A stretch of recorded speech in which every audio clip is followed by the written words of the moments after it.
In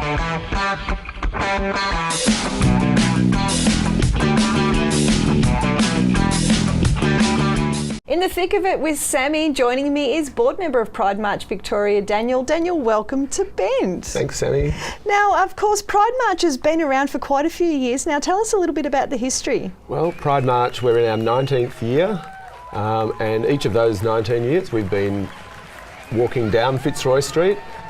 We have over 100 groups marching with us, and they are from various backgrounds, with various angles on the Pride theme. It's absolutely fantastic because there's sort of nearly 5,000 people that are involved with the march, but there's also quite a large number of people that attend the march to watch too, isn't there? That is right. There are about 5,000 people in the march altogether, and then we have up to about 50,000 who come to watch the march. It's absolutely amazing, isn't it, to see that amount of people. I mean, I know I've marched for quite a number of years with various organisations, including Joy and a few others, and this year, being a dyke on a bike, it's going to be fabulous. But being able to be there and see the people like 10 deep along the footpath, it must feel great as an organiser of it.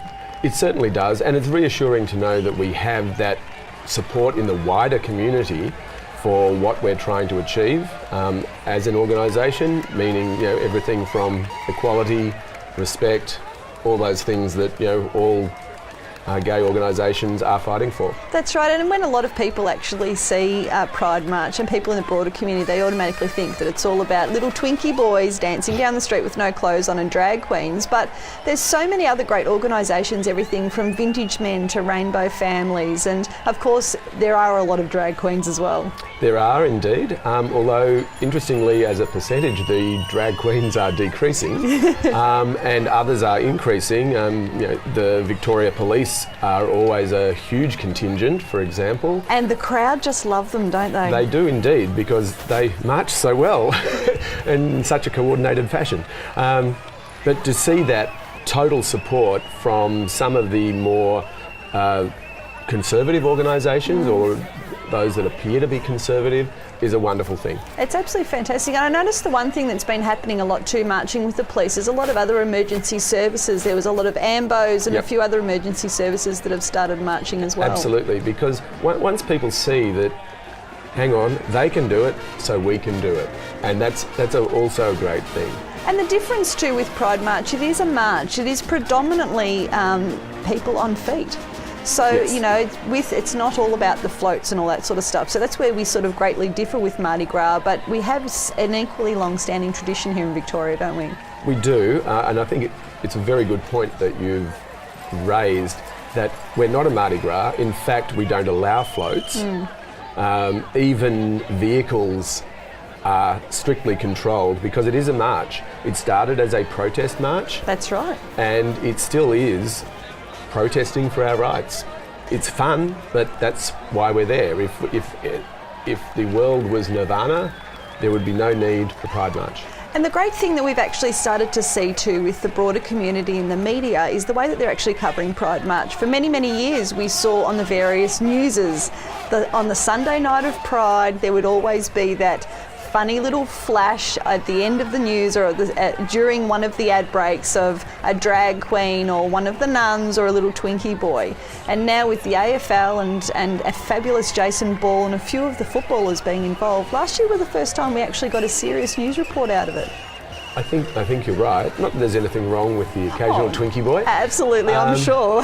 But from a mainstream media point of view, in order to get the right message across, absolutely, to see some established celebrities supporting our cause makes other people think again, well, maybe I need to rethink my attitudes. Some of the people whose attitudes may not be in line with ours. Yeah, and I think the great thing too is I believe it was Brock McLean was one of the AFL footballers, right. But also for Jason Ball, it also showed the support that he has from his football club. Is he had many of his team members actually marching as well. So it shows that Pride March is actually there for everybody.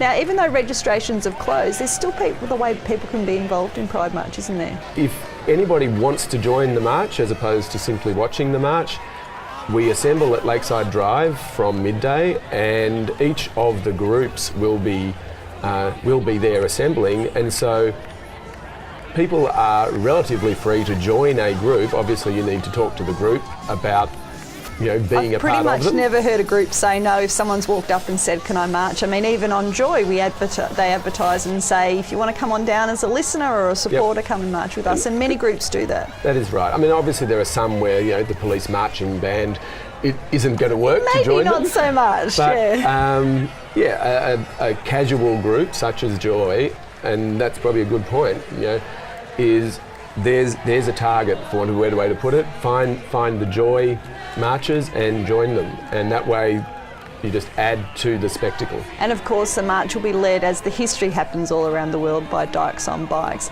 and finishing down in Catani Gardens. And of course everyone is always welcome to bring their picnics and hang around, and there's always a large number of people having a really good time letting their hair down after Pride March. Absolutely. So we begin at Lakeside Drive, we end at Catani Gardens. It's only about 1 kilometre, so no one is going to be particularly tired from this march. Well, we do dance down the street, so we're normally quite a little bit puffed by the time we get there. And there are a few groups already who are organising some coordination in what they're doing down the street. Yep.